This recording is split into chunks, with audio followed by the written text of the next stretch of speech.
Bom dia para todo mundo. Bom dia. Sejam muito bem-vindos à ADT. Para quem eu não me apresentei, eu sou o Rodrigo. Conversei bastante, acho que com várias pessoas. Trabalho na ADT há mais de 10 anos e hoje fiquei incumbido de um desafio de conduzir aqui um debate sobre esse tema polêmico, que é a escalabilidade de operação. Eu queria começar agradecendo a presença de todo mundo aqui. É muito legal contar com vocês mais uma vez aqui, tomar café da manhã, passar a manhã junto discutindo um tema tão relevante para o nosso mercado e dizer que eu estou torcendo para que amanhã seja de discussões muito ricas. O tema que a gente tem hoje aqui para discutir é um tema que tem figurado como um dos principais desafios dos líderes de atendimento hoje no mercado. Já tem dois aqui para me ajudar, né, a comprovar. O tema é como eu cresço a empresa, como que eu mantenho a empresa crescendo sem aumentar a operação de atendimento. Como escalar a operação de atendimento, como escalar o número de consumidores que eu atendo sem fazer com que a operação cresça fisicamente.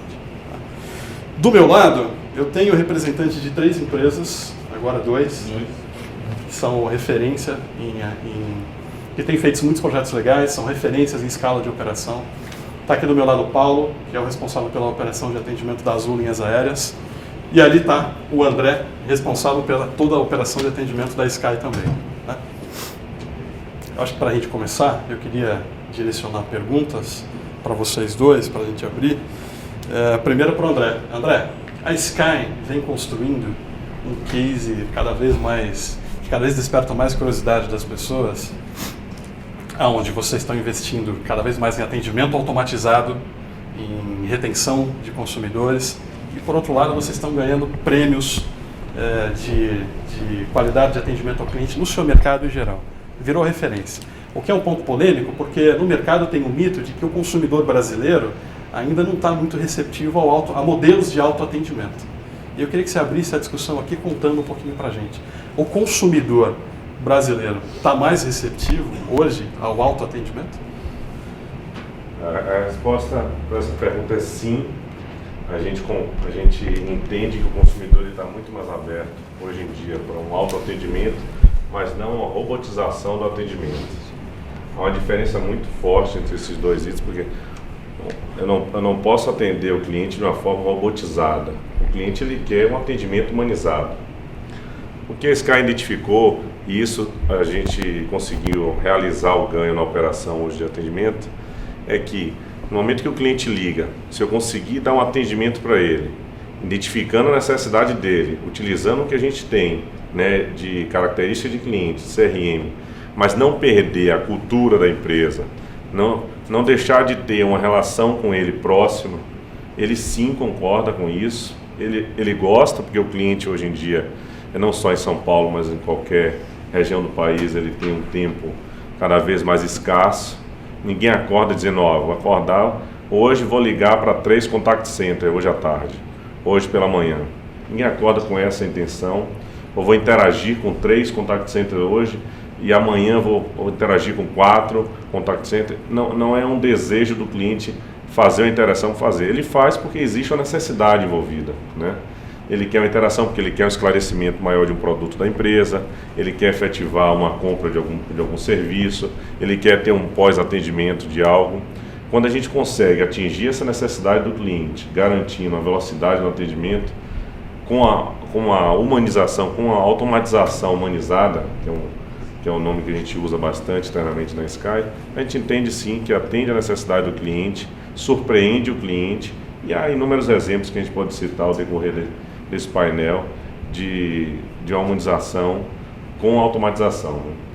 Você pode divulgar números, André, percentual? Falando de saque primeiro, de clientes que já são autoatendidos hoje? Alguns números eu preciso me resguardar pelo público. A gente tem pessoas que estão participando que são concorrentes do mercado, tem outros que não.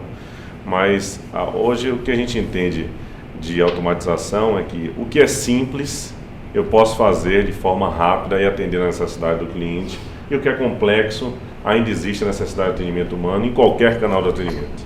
A gente tem tido uma experiência bastante positiva com a Direct Talk, e que é com a nova ferramenta.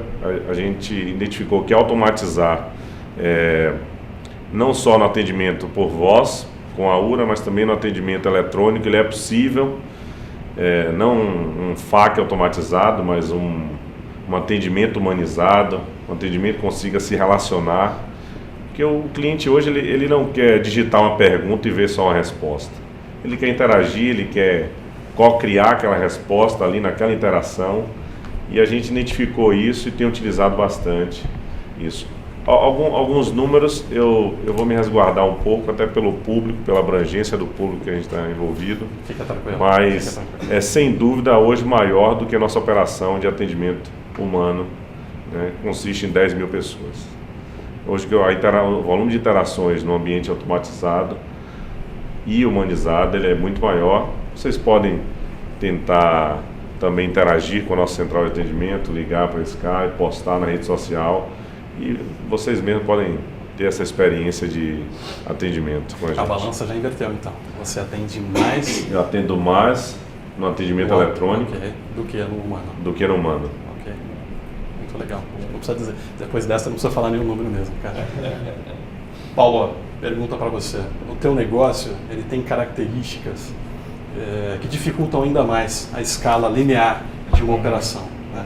Você está num ambiente que já é muito dinâmico, como a gente estava falando no café agora há pouco, e você tem eventos que expõem a sua operação a uma sazonalidade talvez ímpar, talvez que não exista em nenhum outro mercado, né?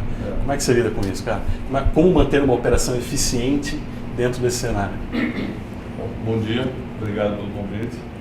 É um desafio, porque a gente acaba partindo para um mercado com um produto altamente dinâmico. Eu não sou produto fim, né? A gente estava conversando naquela hora, eu falei, já que a gente está em época de Copa de Confederações, vamos falar de futebol, a gente tem que ser meio que passar como se um bom juiz estivesse em campo.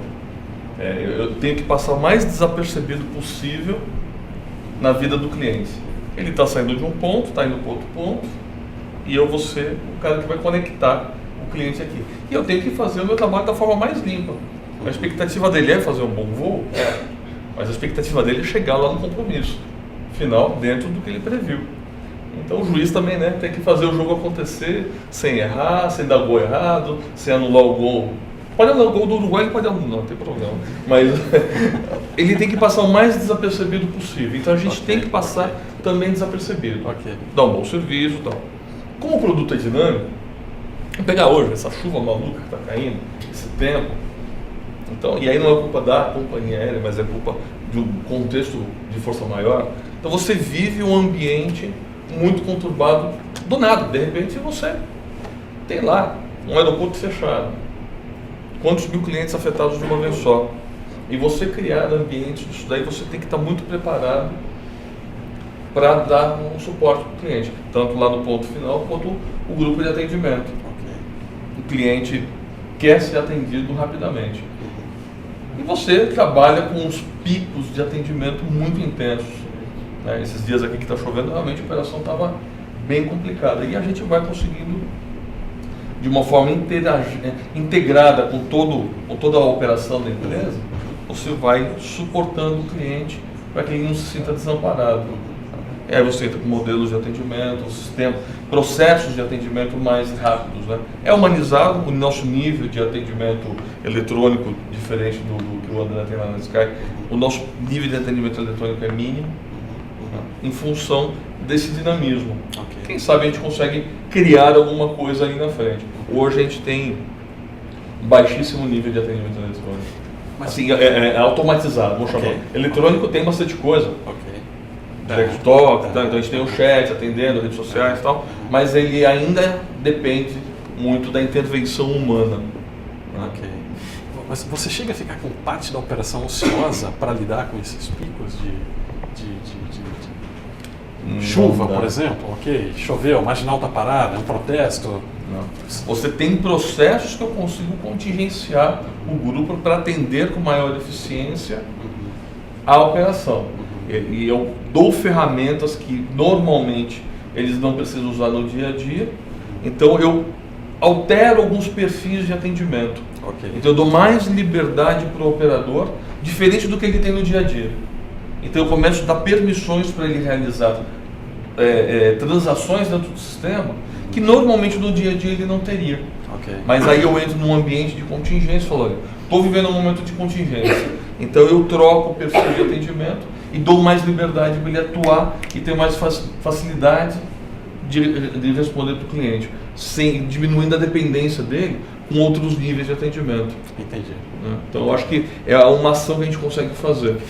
Ou seja, o transbordo e a contingência estão dentro da própria Azul. Sim. Ok. Sim, eu não tenho hoje nenhum ambiente preparado para atender fora da Azul. Estou vivendo um momento de contingência e pega aqueles 200 operadores que estão em outro atendimento e vem para a Azul. Não, a gente não está fazendo. Pelo menos ainda não.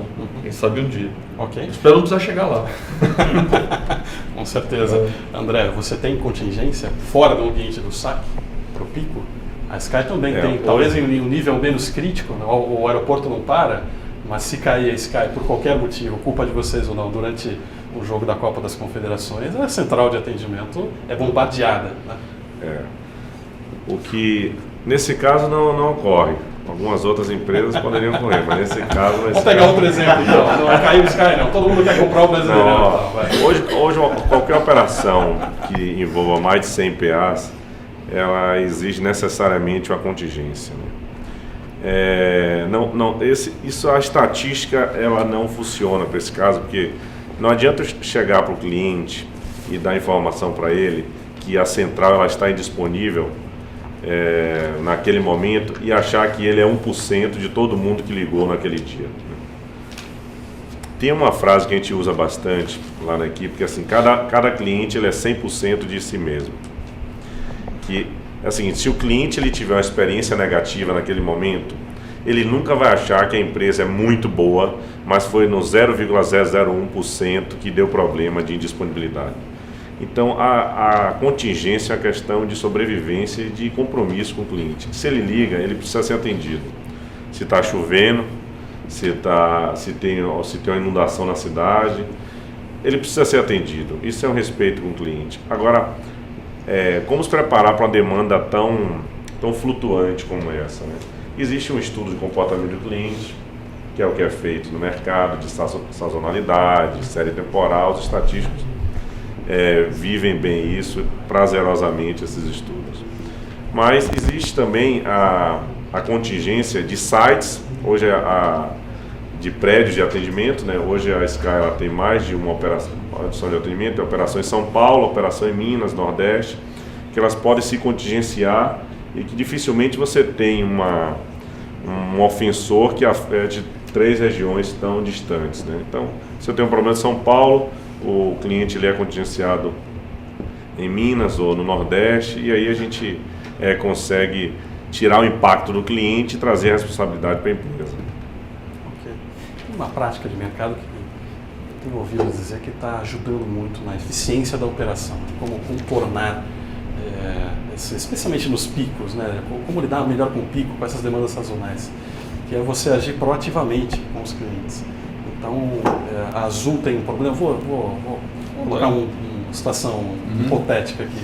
A Azul sabe que tem um problema, o aeroporto de Viracopos está fechado, então ela pega o mailing, pega o telefone celular de todo mundo que tem voo marcado para as próximas 4 horas e manda um SMS contando isso. Né?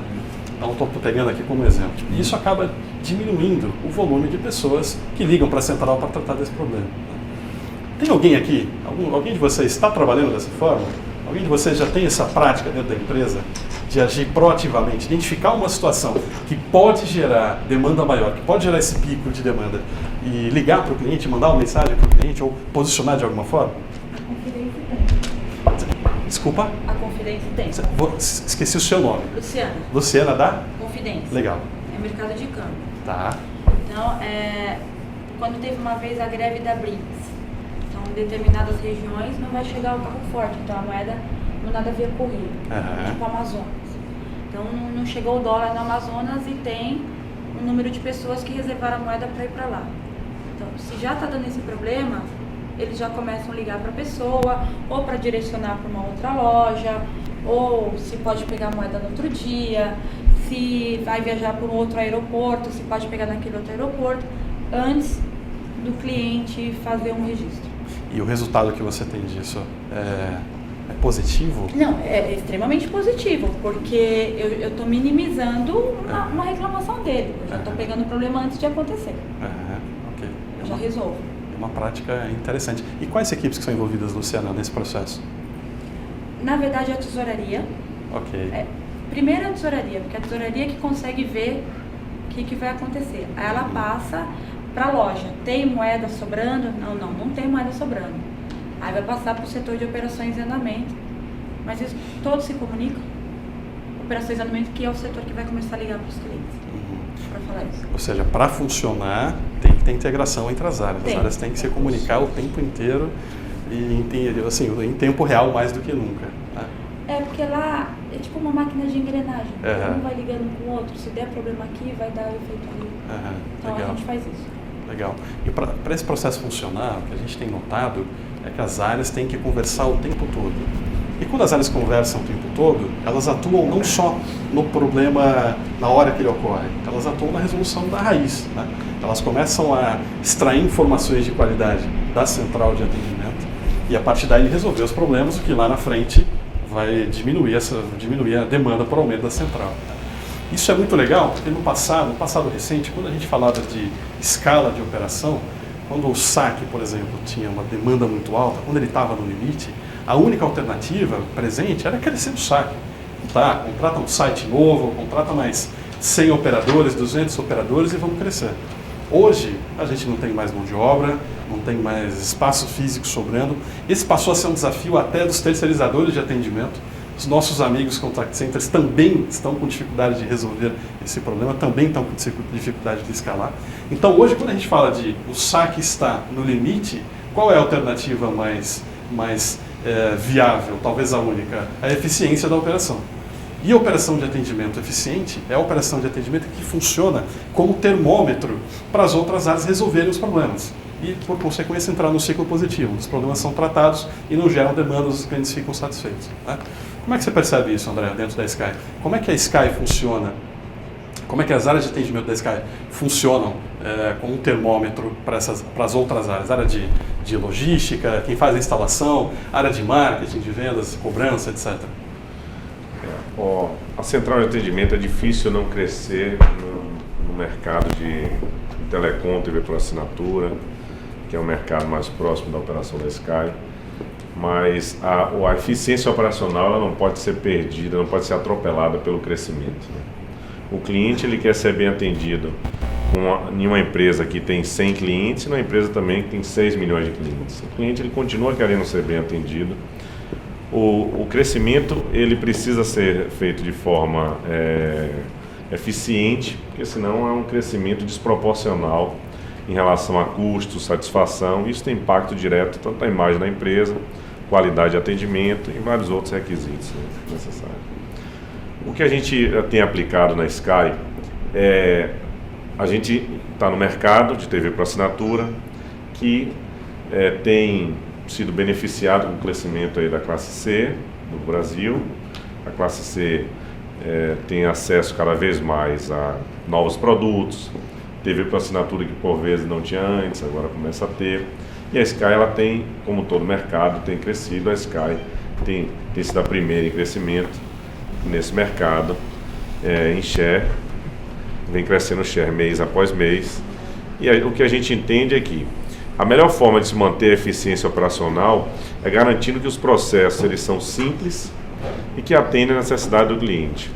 Se um processo depende de uma área de logística, o compromisso de responder para aquele cliente continua sendo da área de clientes. Cabe à área de clientes interagir com os departamentos internos e dar a informação correta ou resolver o problema do cliente ou atender aquela solicitação. A Sky já tinha feito um planejamento estratégico, então hoje a gente consegue aplicar um crescimento com muito mais segurança, sem impacto direto com o cliente, e a gente consegue manter também no mercado a posição de liderança em atendimento TV por assinatura.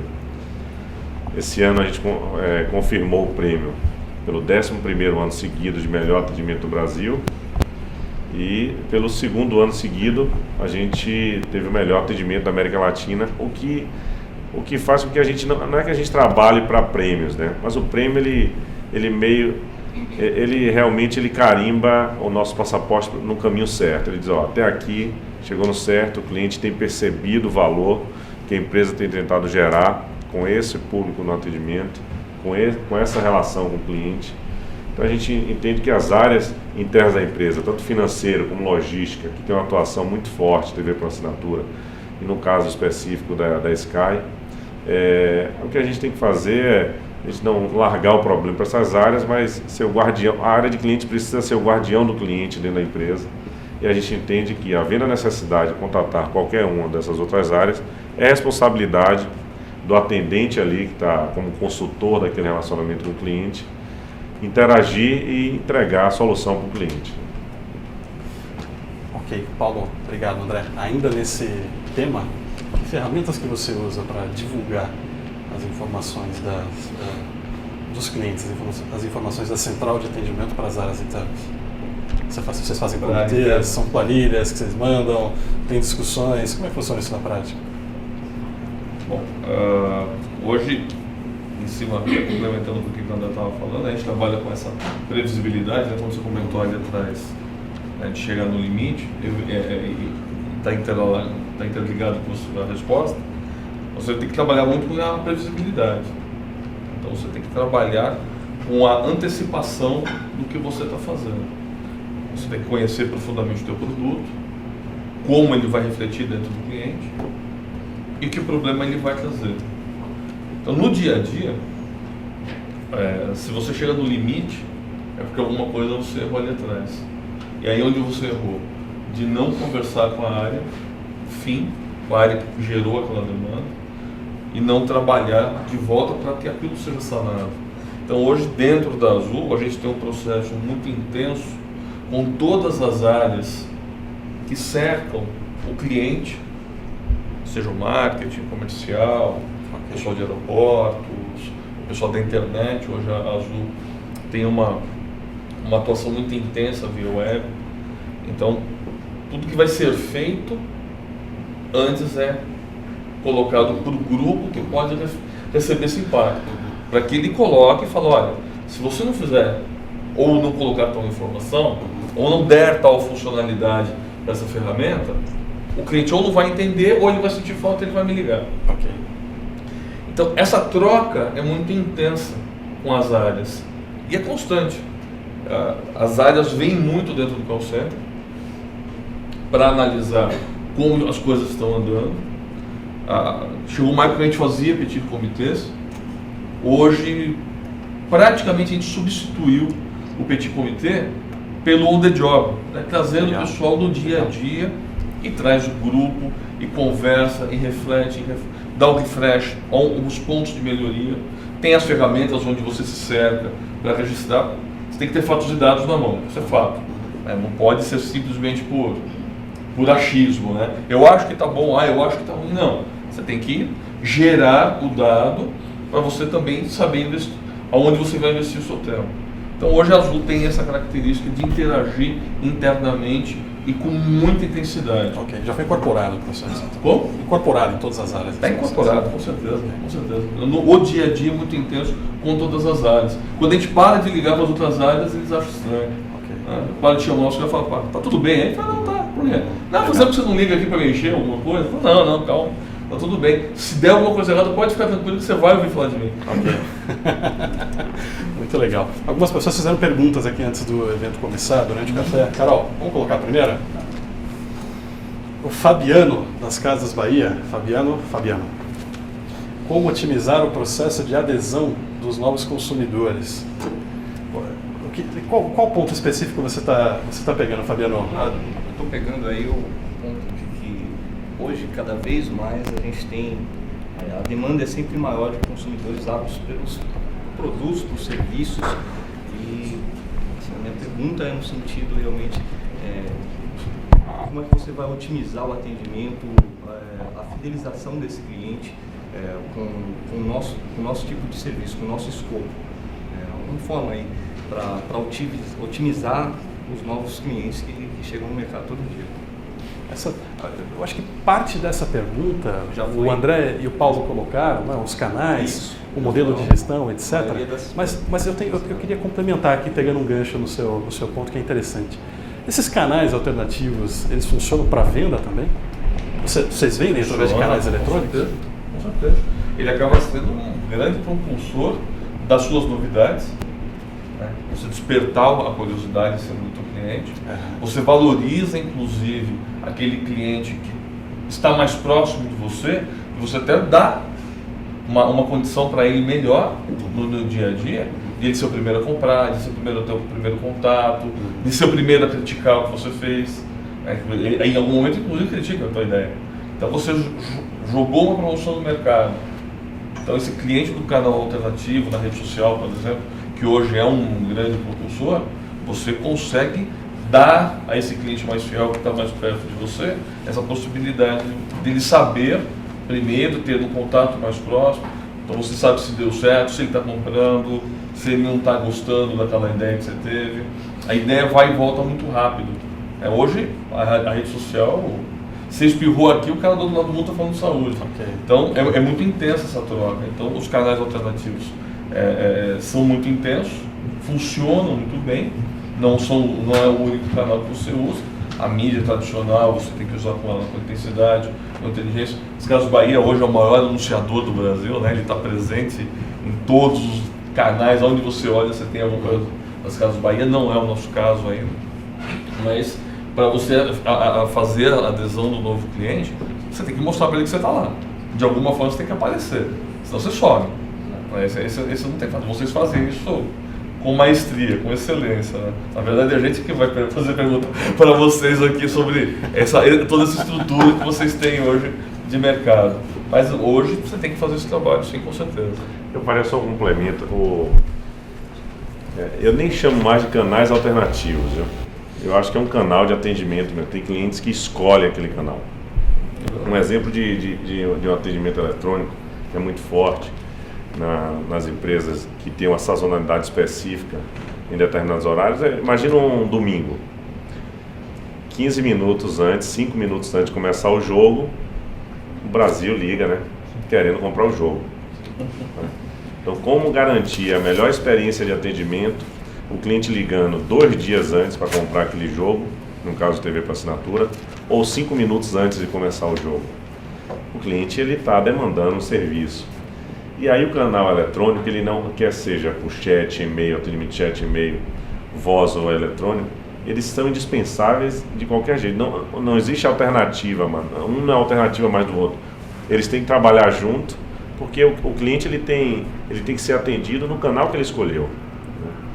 Então, no momento que ele liga, você tem a melhor experiência dele comprando numa URA. Ou quando ele interage no chat, você tem a melhor experiência dele comprando pelo um assistente virtual ou pela uma interação de chat.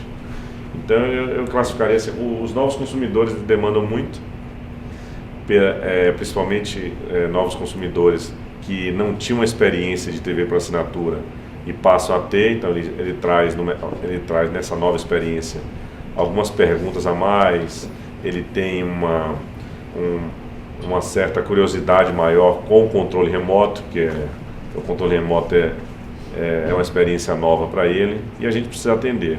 Mas o ponto que eu queria complementar é isso. Eu vejo como um canal alternativo para algumas atividades e vejo como um canal de atendimento. O cliente escolheu. Ele está 5 minutos antes do jogo, com os amigos em casa, uma família reunida antes para assistir algum filme. E muitos desses clientes não querem interação de voz com o humano. Ele quer ligar, comprar e ver o filme já, né? E isso que a Sky ela tenta fazer, garantindo que o cliente seja bem atendido no canal que ele escolheu. Se ele escolheu o canal eletrônico, ele tem que ter a melhor experiência de atendimento dele no canal eletrônico. E André, chegou uma pergunta aqui pela internet do Rick Mazei, que faz um link com essa sua afirmação. A pergunta é a seguinte: embora haja ganho de escala pelo uso de robôs, há alguma estatística de satisfação dos clientes que são atendidos apenas pelo sistema automatizado? Você consegue capturar essa parte dos seus consumidores que é atendido pelo atendimento robotizado na Aura, por exemplo? A Sky tem um indicador forte para isso. Quando a gente fala para um atendimento robotizado em voz e também em digital, né, que é a parte do chat e e-mail. Em voz, a Sky grava, a lei exige a gravação da ligação no atendimento humano. Isso é exigência legal, todos os consumidores têm direito, né? É uma exigência legal para qualquer empresa que tenha um serviço de atendimento ao cliente. O cliente ele tem direito àquela gravação, caso ele deseje. E a Sky decidiu gravar essa ligação no primeiro alô do cliente. Então, a própria interação dele com a Aura, com o atendimento digital, isso é gravado. E a gente percebe muito, né? A percepção dele, no momento que o cliente clicou uma opção, a gente fez a interação com o cliente, clica a opção 1, opção 2, e se isso gerar alguma insatisfação para o cliente, ele demonstra aquilo, e a gente tenta captar essa percepção dele já no primeiro alô da empresa. A gente entende que o atendimento eletrônico já é uma interação com o cliente, então esse é o indicador para a gente medir a satisfação dele. O outro indicador que é a parte do assistente virtual, que a gente tem usado agora no chat, é perguntar ao cliente, isso atendeu realmente o que você precisava? Fazer uma pesquisa amostral para ver, você realmente indicaria um amigo para essa interação com a gente? Né? E ver se aquele canal ele tem garantido a resolução do cliente, ou se ele interagiu com o chat e depois ele ligou para um atendimento de voz, perguntando a mesma coisa. Hoje a tecnologia, não só na Sky, mas no mercado, ela já permite um conhecimento muito grande do cliente, né? O cliente que interagiu via chat, fez uma pergunta e depois ligou, quer seja para a Azul ou para qualquer empresa, perguntando a mesma coisa, em algum momento a gente tem uma oportunidade de melhoria ali no chat, certo? Então há indicadores sim. Um diferencial da Sky no atendimento eletrônico, a gente conseguir captar a percepção do cliente, mesmo ele interagindo com um software, né? Que é a Aura. Legal. Gente, por favor, quem está assistindo online, vamos mandando mais perguntas, tá? Essas perguntas são muito legais. Eu queria perguntar aqui para quem está assistindo do nosso lado, alguém aqui está fazendo atendimento automatizado em suas operações? E consegue dizer com indicadores a satisfação do cliente? Ou ainda ninguém tem experiência mensurável? Ok. A gente não vai conseguir automatizar toda a parte do atendimento. Eu diria que, com toda certeza, esse nem é o objetivo, né? Não queremos automatizar todo o atendimento, muito pelo contrário. A gente consegue automatizar os atendimentos mais simples e mais comuns. E para os atendimentos que não são automatizados ou automatizáveis, tem uma ferramenta específica que foi lançada há alguns anos atrás, chamada Workforce Management, que prometeu eficiência nas operações. Quando a ferramenta foi lançada, até o modelo de venda era eficiência na operação ou o seu dinheiro de volta. Muitas colocaram essa abordagem bastante agressiva comercial, né? Vocês têm experiência com Workforce? Não nesse modelo. Não nesse modelo. Eu uso o Workforce, mas para... Vocês usam o Workforce? Uso o Workforce, mas mais para fazer a gestão da operação na parte de volumetria, dimensionamento, análise de qualidade. Mas não no modelo do script, aí, como você colocou. Aí a gente saiu um pouco fora desse processo de ter scripts pré-determinados, processos, não. Claro que ele tem processos de atendimento, claro. Ele tem metas a cumprir, ele tem processos que ele precisa cumprir durante um atendimento, isso é normal. Mas a gente não tem aquele modelo pesado do script de atendimento que robotiza, né? A gente fala tanto em humanizar hoje o atendimento e aquele script fechado acaba robotizando. Se é para robotizar, deixa o robô atender. A ideia é essa. Então hoje a gente usa o Workforce para outras atividades, mas para essa de deixar o cara fechado não. Te dá uma liberdade muito grande para o operador atender o cliente em cima do que ele tem de ferramenta na mão ali. E onde ele vai usar e como ele vai utilizar. Seguindo algumas recomendações, ele tem uma liberdade muito grande. E que resultado que ele te entrega nesse formato, Paulo? O Workforce, que resultado que ele te entrega nesse formato? Ele te entrega dimensionamento? Ele entrega dimensionamento, todo o controle de volumetria, aderência à escala, a própria, a gente tem um módulo de qualidade de análise, de qualidade de atendimento. A gente tem vários processos de workforce, talvez aquele modelo mais tradicional. Então, todo o processo de controle quantitativo da operação está em cima de um workforce. Ok. E André, você que tem operação terceirizada hoje com N contact centers, o workforce é controlado por vocês ou o contact center já chega com essa oferta? A gente tem a operação terceirizada, também a gente tem uma operação própria. O workforce, para qualquer operação de grande porte, ele é fundamental na operação pela necessidade, que já foi mencionada, de dimensionamento, de escala, de pausa. Existe uma necessidade de garantir a eficiência operacional. E o workforce é uma ferramenta para isso. O que eu acho que tem um passo importante do workforce é que o workforce ele se especializou muito na parte de volumetria, que é exatamente o que ele falou. Volumetria, escala, pausa. E eu vejo a oportunidade de crescimento até das empresas que prestam o serviço e que vendem software workforce, é conectar indicadores, né, de volumetria, de tráfego, com indicadores de negócio. Uma pergunta simples: quem é melhor? O atendente que tem o menor TMA e chegou no horário, ou que chegou atrasado, tem o maior TMA, mas é o que mais vende? Isso é uma decisão, isso é uma pergunta difícil de ser respondida no sistema de workforce. Porque o sistema de workforce ele vai ser preciso naquela. O atendente chegou no horário, tem um tempo médio de atendimento curto, mas não tem eficiência no negócio, numa operação de vendas, no caso. O outro chegou atrasado, acabou de faltar no final de semana e é o que mais vende. Então, podia vender mais, e podia vender mais. Faltou no domingo, foi escalado no sábado, domingo, faltou no domingo. E se faltasse no sábado, ainda chegaria mais descansado e venderia mais. Quem é melhor? O sistema de workforce ele não consegue ponderar. Por alguns motivos. Ele não consegue ponderar isso porque ele tem os indicadores muito fortes das plataformas de atendimento, de volumetria, de chamadas, de tempo médio de atendimento, mas indicadores de negócio que tem uma alta representatividade, né, no resultado das empresas. Ele muitas vezes, as empresas de workforce não têm esse desenvolvimento para buscar essas informações. Uma vez que traz informação, ela não consegue tomar uma decisão quanto a isso, né? Provavelmente o sistema normal de workforce diria: não, esse funcionário é um absenteísta, ele não pode configurar no quadro de atendimento desse grupo.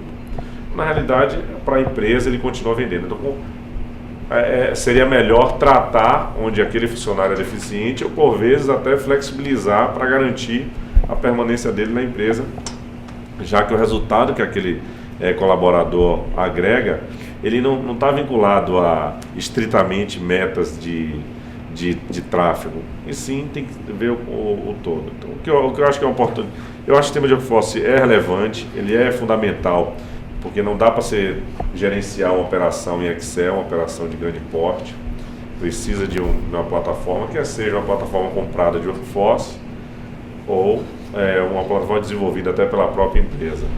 Mas tratar o workforce, né, só por volumetria, ou querer impor um script robotizado na operação para o atendente ter que ler aquilo para o cliente, porque o workforce determinou que numa estatística aquela era a melhor resposta, talvez não seja a melhor resposta. É aquele cliente, se for 1% de cliente satisfeito, é 1%, né, que não consegue agregar aí na imagem da empresa, ou que de alguma forma termina afetando a imagem da empresa pela insatisfação de algo que a empresa mesmo criou na solução de workforce e terminou robotizando, né?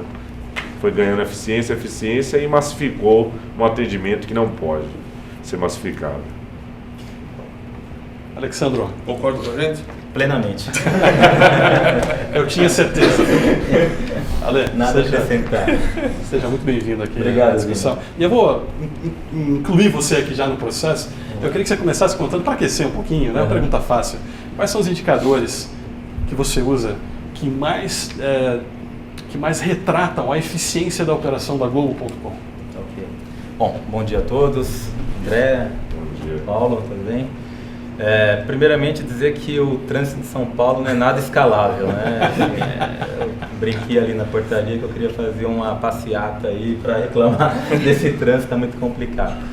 Mas me desculpe pelo atraso. E respondendo a pergunta do Zimmer, assim, como todos nós aqui trabalhamos com atendimento, a gente tem diversos indicadores que dependendo do, inclusive alguns são sazonais, né? Aqueles que vocês em algum momento é mais importante, em outro momento é menos importante.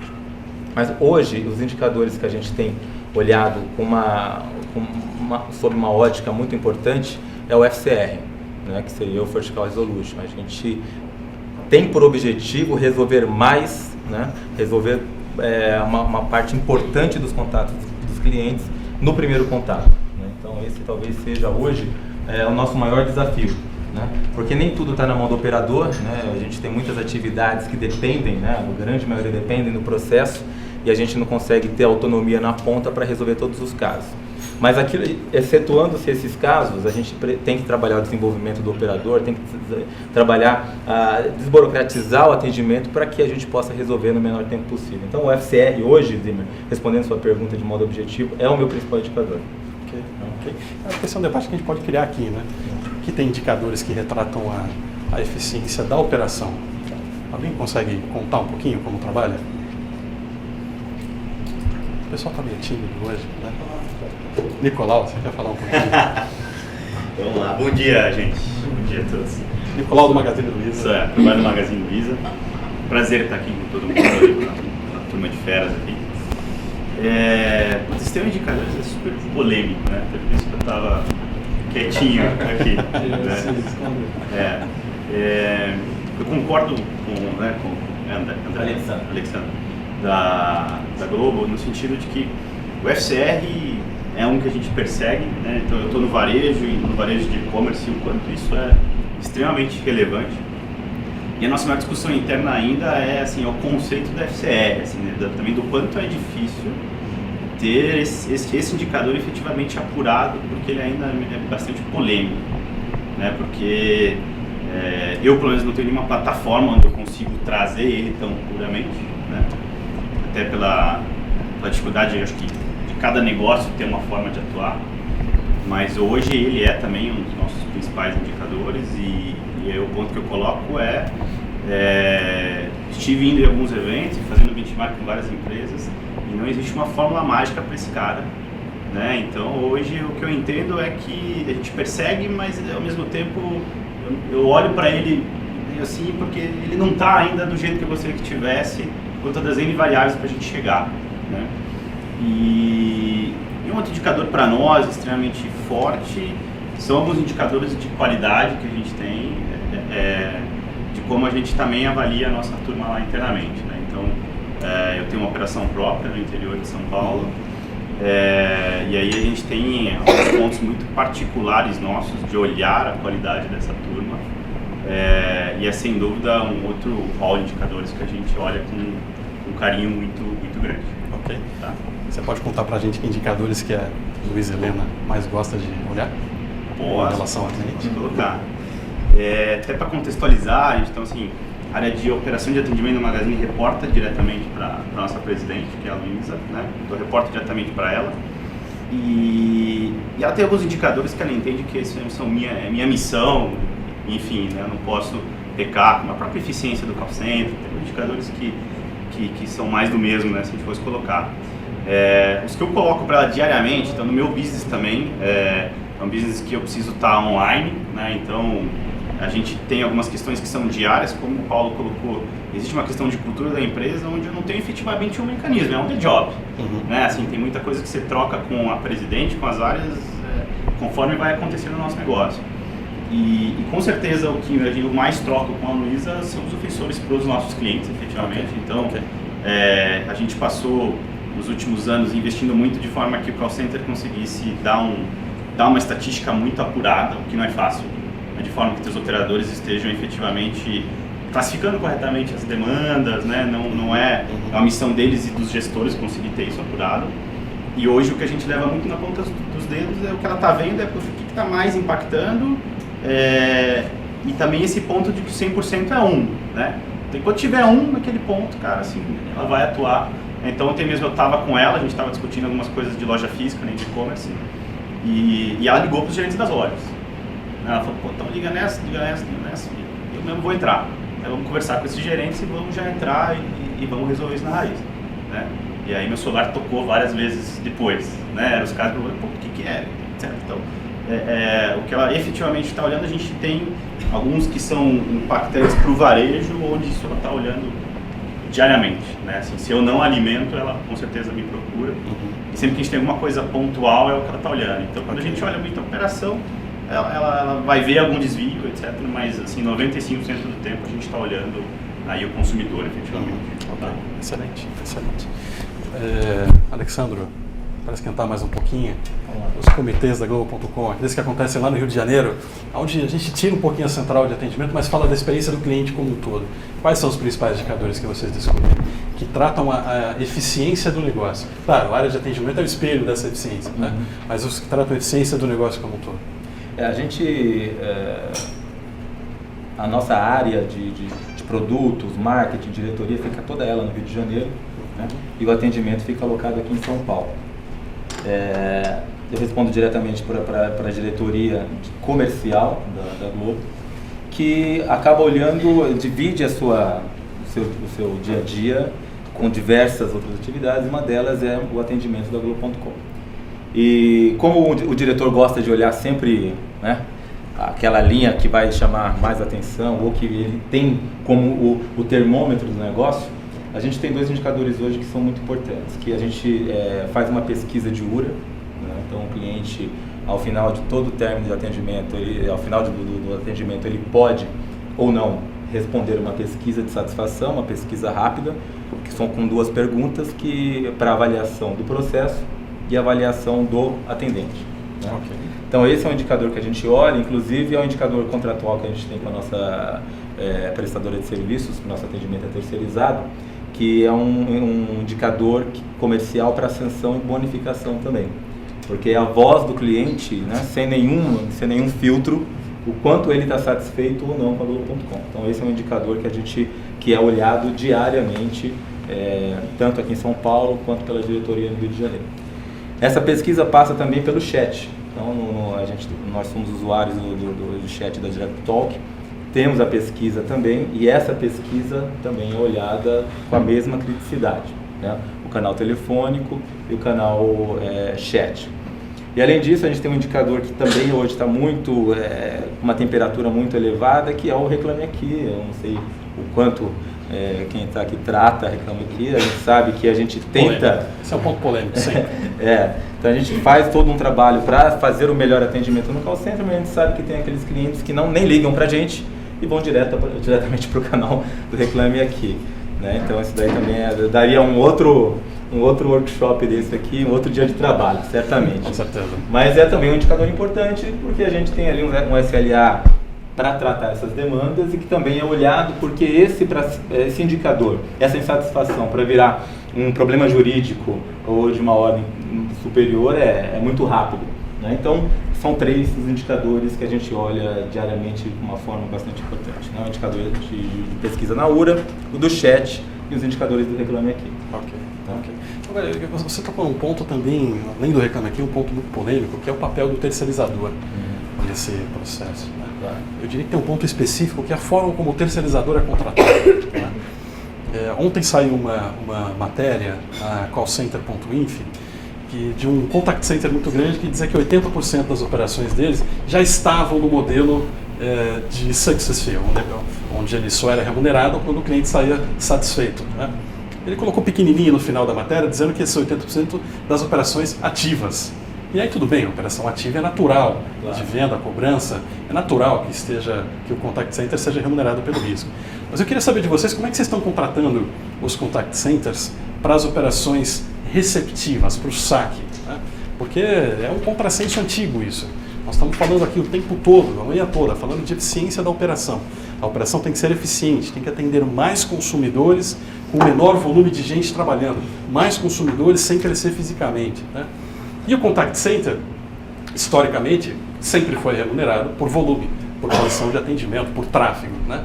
Como é que vocês têm virado essa chave? Vocês estão olhando para isso? Os contact centers já estão mais abertos a serem contratados pelo modelo de satisfação do cliente? Como é que está esse processo com vocês?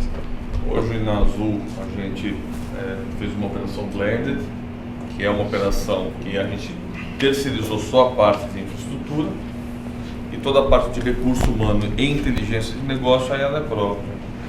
Então a gente decidiu por esse modelo para entender que ele ia se transformar num modelo que ia entregar a qualidade final para o cliente em um nível mais alto. Não é crítica às SBS, mas efetivamente foi um modelo que a empresa entendeu que iria gerar uma sinergia, uma questão de custo mais eficiente, entregando esse modelo de infraestrutura, que não é meu core business. Eu não quero administrar DAC, eu não quero administrar cadeira quebrada, não é meu negócio. Eu quero focar no meu negócio. E esse foi o modelo. Então a gente deixou toda a parte da inteligência de negócio, software de negócio, como propriedade da Azul, e o RH também é nosso. Então isso a gente entendeu que... E aí você começa a trabalhar os processos de escalabilidade. Né? Você aí começa a trabalhar com as outras áreas para que o cliente não tenha que ficar ligando toda hora para o call center. Talvez você tenha pego as principais competências de um contact center moderno, de larga escala, claro. Né? Provavelmente. Que é administrar a parte física do negócio, porque o site, etc. A hora que você começa... Você pode até montar um call center lindo, bonito, maravilhoso agora. Não é um call center do tamanho, por exemplo, do call center do André. Né? É um call center bem menor. Só que daqui a 2, 3 anos, ele vai estar defasado. Daqui a 5. E eu vou ter que reinvestir. Vai falar para o teu financeiro. Que você vai ter que reinvestir tudo de novo. Então deixa isso na mão de quem entende do assunto. E eu fico focado no meu core business. E aí você cria indicadores, aí você cria processos de eficiência, sem se preocupar com cadeira quebrada, com DAC que não funciona. Tal. Separar cada macaco no seu galho. O negócio é companhia aérea, não é ser gestor de call center. Então, por que você não contratou o RH do call center também, Paulo? O RH tem dois modelos, tem duas situações. A Azul entendeu que terceirizar ia um pouco contra da filosofia geral. A filosofia geral da empresa é ter o menor índice de terceirização possível. E quando a gente fez algumas RFPs também, a gente falou, me entrega os dois modelos. Full e só. Naquela diferença você falou, bom, então essa diferença aqui é o quanto vai me custar mão de obra. Hoje no mercado terceirizado, o que acontece? Qual é o nível de qualidade, qual é o nível de satisfação, qual é o nível de absenteísmo, turnover, então você começa a medir várias coisas. E aí você buscou, com aquele mesmo dinheiro, o que eu faria dentro de casa, com aquele mesmo dinheiro. A gente percebeu que a gente entregaria uma qualidade de vida melhor para o operador, mais benefícios, menos turnover, mais qualidade. Então a gente falou, poxa, com o mesmo dinheiro da terceirização, ele começa, eu entrego alguma coisa melhor para o cliente final. Não é a terceirização ou não terceirizar por uma questão financeira. Também é financeiro, mas ele é menos relevante. É o quanto eu efetivamente entrego de qualidade final dentro do produto. O quanto ele também gera uma qualidade melhor de vida. Então eu consigo gerar alguma coisa melhor para o cliente, para o meu funcionário e para o cliente final. Aí aquele círculo, né? Aqueles 3 pontos, né? O cliente satisfeito remunera melhor o meu investidor investe na empresa e a empresa consegue contratar e ter mais gente. Então eu deixo a cadeia mais equilibrada, os 3 vão ficar mais felizes. Ok. Eu queria muito ouvir o outro lado. Tem algum contact center aqui? Eu sei que tem IBM, Renato. Cadê o Renato? Renato representando BPO, não é um contact center? É uma área, BPO específico de Service Desk. Ok, então acho que talvez não se aplique a esse volume, o business é outro, né? Mas acho que a gente está começando a implementação de chat com os clientes, e até uma dúvida que eu tenho em relação a isso.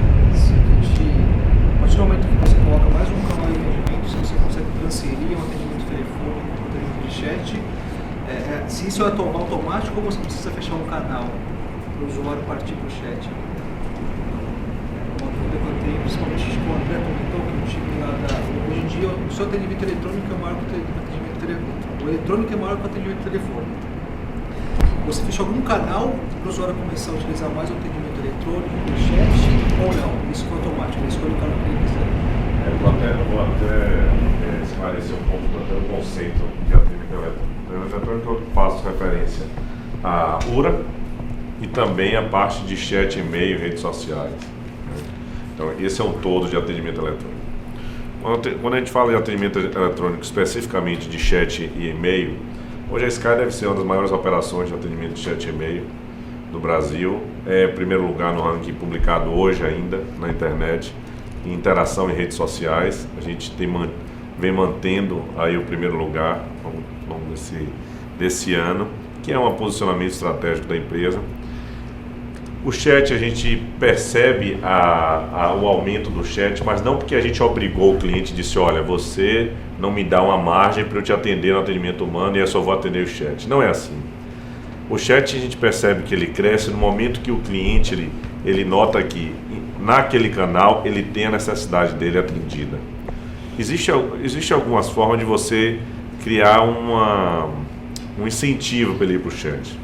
Imagina que no dia de maior vencimento de fatura da sua empresa, você divulga que ele também pode ter acesso às informações de fatura, informações referentes a financeiro, também no canal de atendimento via chat. E isso ele vai se acostumar. O que a gente tem percebido é que assim, o cliente está com maior acesso, com internet mais rápida e tem um chat à disposição para falar com ele, um e-mail à disposição para falar com ele, mas e-mail... eu acho até que ele já ganhou uma maturidade na relação digital. O chat ele vem crescendo a cada dia. O cliente percebe, estou com acesso rápido de internet. Ele pode falar no chat, assistindo a novela com som alto, ouvindo o som da casa dele, né? Ou até na cozinha preparando um alimento, ele no iPad ele interage aquilo e tem a solução dele. Então, eu acredito muito no canal de chat, não porque ele exclui um canal anterior, mas porque ele garante alta acessibilidade para o cliente, né? E maior conforto. Ele não precisa pegar o celular dele, ligar, aperte 1, aperte 2, aperte o que for para falar com o atendente. Ele vai no chat, ele interage, ou se ele não tiver já a resposta no próprio site. E muitos dos clientes ele já tem uma objetividade muito forte no que ele precisa, né? O cliente que liga, quer seja São Paulo, Rio, em um dia que tem um clássico de futebol, ele está muito claro, para aquele cliente é muito clara a necessidade dele, eu quero o jogo, né? E é uma interação rápida, que uma vez que ele se sinta seguro em fazer essa compra pelo chat, ele vai fazer a primeira, na próxima ele vai fazer, e o indicador forte para isso não é só a resolução do primeiro contato, que eu acho que esse indicador é o que suga a gente, né? No dia a dia a gente vive esse indicador, mas também a indicação da empresa. No momento que ele faz no chat, a pergunta você indica esse canal para alguém? Você indica a nossa empresa e este canal de atendimento para alguém? Se o cliente falar que indica, você resume tudo, resume que ele foi atendido num tempo que está alinhado com a expectativa dele, significa que ele teve a resolução do que ele precisava, né? Eu acho que ele resume tudo e esse indicador é o que eu acho que tem norteado as discussões mais novas de mercado em relação a atendimento, não só a FCR, mas também a indicação, né? O Net Promoter Score. Agora, André, você escala a operação no chat? No chat você consegue atender mais gente com menos operador? Consegue e eu acho que uma das formas de atender mais gente com o mesmo operador é primeiro garantir que esse operador ele fique por mais tempo na empresa. Talvez a melhor estratégia de você melhorar a qualidade de um atendimento é garantindo que os operadores, uma vez contratados, que eles não sejam substituídos a 50% por mês. Certo? O operador ele precisa ter um plano de carreira na empresa, ele precisa acreditar no negócio da empresa. Eu acredito na participação variável, mesmo de receptivo e até mesmo chat. Algumas coisas a gente já consegue implementar de imediato, outras demoram um pouco, porque existe uma equação aí forte de custo e satisfação que a gente precisa atender. Mas eu acredito em escala. O chat ele tem a possibilidade de atender em uma tela ou em 4 telas. Eu acredito que o atendimento de chat, se existir uma inteligência que clusterize ele, que segmente ele dentro, onde o atendente ele possa se especializar no financeiro e o outro possa se especializar numa parte técnica, outro numa parte logística, e o cliente, quando ele ligar, ele ter a certeza que ele está interagindo com um especialista daquela necessidade dele. Eu acredito sim no grande escala, que eu falo muito sobre clonar os melhores, né? A melhor forma de você melhorar a operação talvez não seja demitindo os piores, mas sim entendendo o que é que os melhores atendentes fazem. O que é que um atendente que atende 3 telas ao mesmo tempo de chat ele faz e consegue ter uma alta resolução do primeiro contato. Esse é que ensina realmente e que dá uma escala na operação. André, coincidentemente chegou uma pergunta agora da Simone do Fleury, deve estar assistindo a gente online. Tá aqui, ó. Simone está aqui? Desculpa, não falei com você antes. A pergunta é a seguinte: existe algum dado de ganho de produtividade do chat? Vocês conseguem mensurar o chat versus os outros canais, o chat versus o telefone em termos de escala? Consegue. Você olha quanto que um operador entrega de solução para o cliente, o tempo que ele levou, quantos atendimentos ele fez. Isso falou, o chat às vezes você consegue atender 3 clientes simultaneamente. O telefone não. Pois é, que algumas vezes o TMA é um pouco mais alto do chat. Do chat ele é um pouco mais alto, mas ainda assim, quando você soma no final de um período X, semana, mês, alguma coisa, você vê o quanto aquela equipe produziu de atendimento, o nível de satisfação daquele cliente também, quanto foi, você percebe que o chat é uma ferramenta que te entrega com qualidade, né? Vou falar de qualidade, claro, mas uma volumetria alta também. Ela é superior ao que um operador faria. Além, André, vocês têm alguma estatística? Algum indicador que mostra isso? Temos o indicador de resolução no primeiro contato e de rechamada, né? Ele é um indicador medido em qualquer canal de atendimento. O que eu posso falar é que no chat a gente consegue o dobro da eficiência do que o atendimento de voz. Em relação ao FCR, rechamada, a gente consegue o dobro da eficiência. Ou pela especialidade do atendente, porque o perfil dele, do nosso de chat, e-mail, redes sociais, já é um perfil de atendente conectado. É um atendente que ele vive isso também no dia a dia, ele pratica o chat, o WhatsApp, ele pratica isso, né? E quando ele entra para trabalhar, ele vai falar da forma que ele já usa no dia a dia dele, que é o chat, e de algo que ele conhece, que é a empresa. Então, acho que ele consegue dar uma resolução do primeiro contato maior e termina gerando uma experiência bem surpreendente para o cliente naquela interação, né? Você tem dados também? Eu tenho, mas antes até respondendo ali a Renato, né? A pergunta do Renato, nós na Globo.com a gente está passando por um momento de transformação que calha muito nessa situação, porque nós estamos reposicionando o negócio. Nós sempre fomos uma empresa de um provimento de acesso. O Globo.com nasceu para provimento de acesso. E hoje nós somos mais do que nunca uma empresa de conteúdo. Só que a nossa base de assinante tem uma base legada enorme que ainda utiliza a Globo.com para o acesso. E para os mais antigos aqui, o caso do Paulo, eu também me enquadro nisso daí. A gente sempre, eu tenho a liberdade com o Paulo, porque o Paulo trabalhamos juntos, então eu brinco com o Paulo, tenho essa liberdade.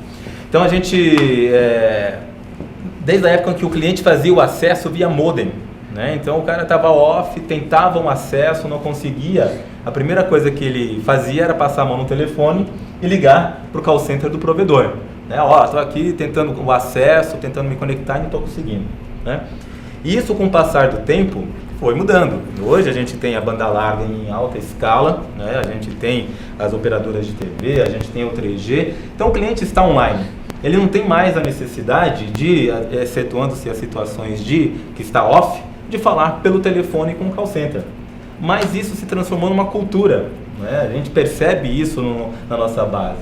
O cliente, mesmo para falar que está tendo dificuldades com o vídeo, com a qualidade do vídeo, ou com o áudio, ou com a íntegra que ainda não foi publicada dentro do prazo previsto, ele não chama o chat, ele não manda um e-mail, ele liga por telefone.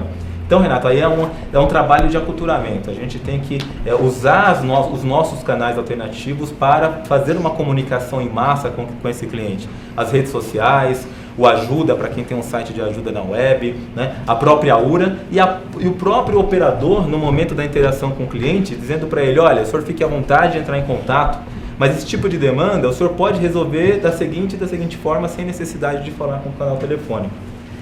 Tirar o canal de forma abrupta talvez seja o pior dos caminhos, não é? Porque esse cliente não vai chamar o chat ou vai chamar as redes sociais, ele vai chamar um PROCON, ele vai procurar uma outra alternativa porque ele sempre falou com aquele canal e agora não está conseguindo mais, né? E aí, completando, aí em cima da pergunta do Zimmer, a gente está reposicionando o modelo de negócio e reposicionando o atendimento.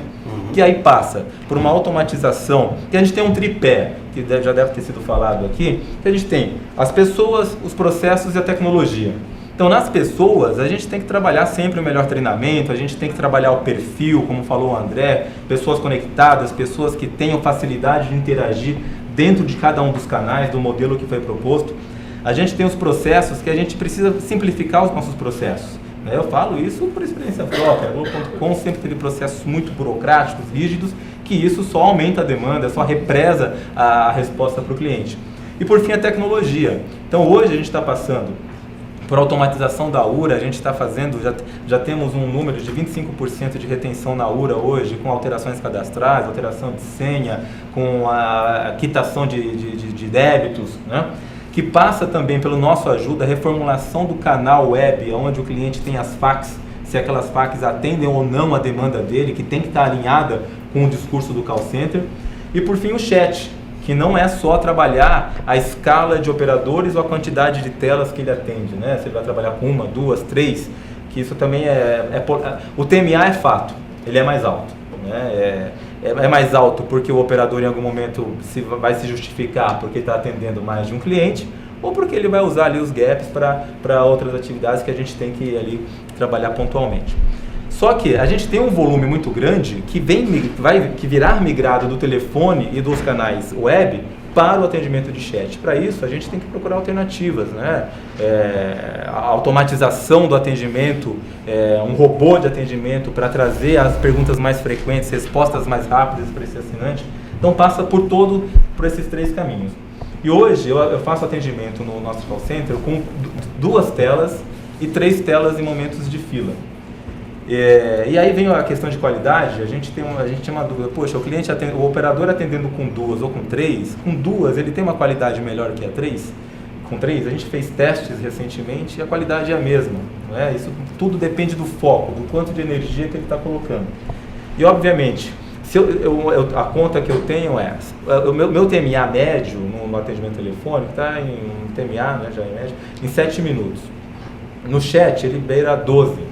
Então, com 2 telas, talvez eu empate. Já compensou. Né? Mas vai compensar porque a sensação do cliente interagir pelo chat, a sensação de espera dele até numa fila, ele tem uma tolerância maior do que pelo telefone. Né? Se a gente pegar um telefone aqui, ligar para um call center qualquer e esperar 30 segundos, parece que você esperou 10 minutos. Né? Se você esperar 30 segundos num atendimento online, 30 segundos, esse tempo já não é tão cansativo porque você está alternando com outras atividades ao longo do dia.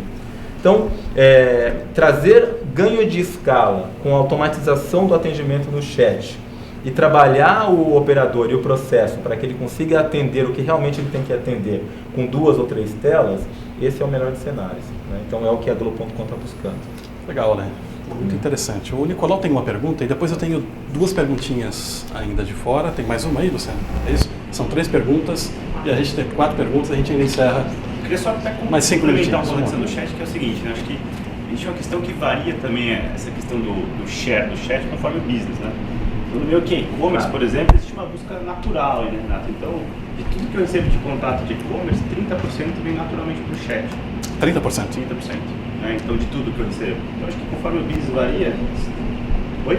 Acho que é uma tendência usual procurar mais os canais eletrônicos, chat, e-mail, rede social, e faz tem um ponto que é interessante, falou assim, eu, por exemplo, eu não fecho o canal do cliente para fortalecer o chat, mas eu também tenho algumas estratégias de não incentivar alguns assuntos por alguns canais, que eu sei que estrategicamente para o call center, tratar alguns tipos de demandas por e-mail é mais difícil, né? Porque você não estrutura tanta conversa e não é produtivo.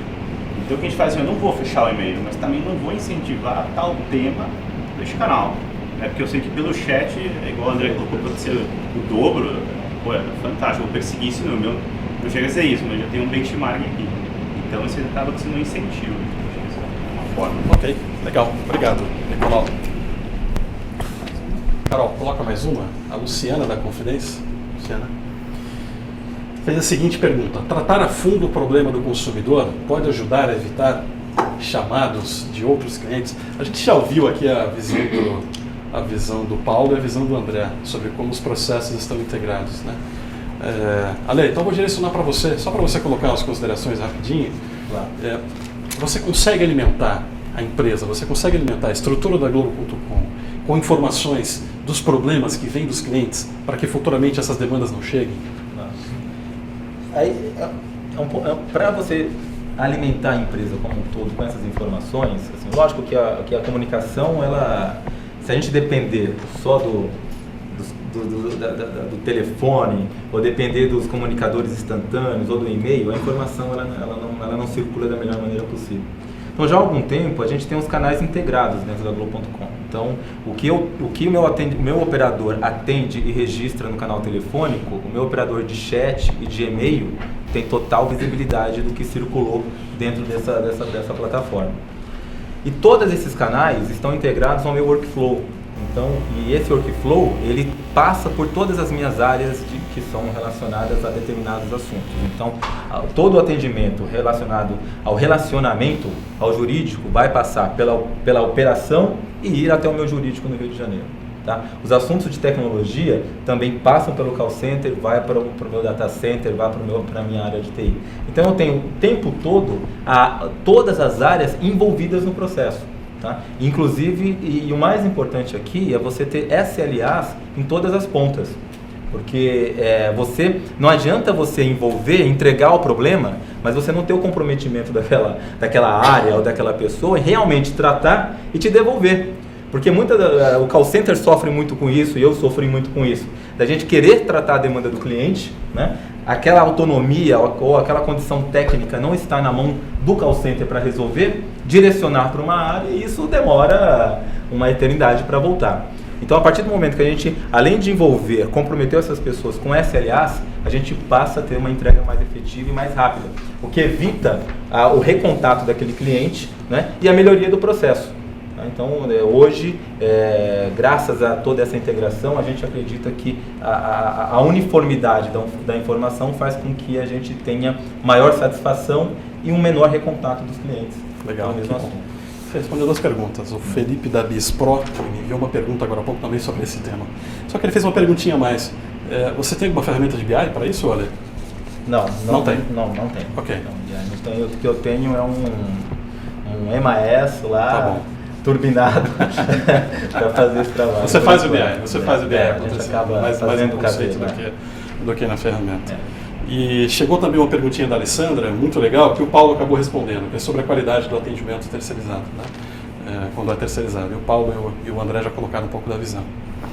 Gente, a gente tem conteúdo para passar o dia aqui discutindo, tem mais perguntas. A minha lista aqui ainda está grande. A gente no café aqui conversou sobre outros temas que eu queria aprofundar com vocês, mas o tempo acabou. Então eu queria agradecer a presença de todos. Muito obrigado, Paulo, Alexandro e André. Foi muito legal passar a manhã com todos vocês. Muito obrigado para quem veio aqui também tomar café com a gente. Vão ter outros cafés, todo mundo vai ser convidado. Obrigado também para quem assistiu online. Muito legal receber as perguntas. A gente vai ter novas edições do Café.com.dt, sempre no Café com DT, sempre com temas que estão em ebulição, como esse, que já foi Saque 2.0, já foi escalabilidade. Os próximos temas vão ser polêmicos também. Então é isso, gente. Obrigado para todo mundo, viu? Obrigado.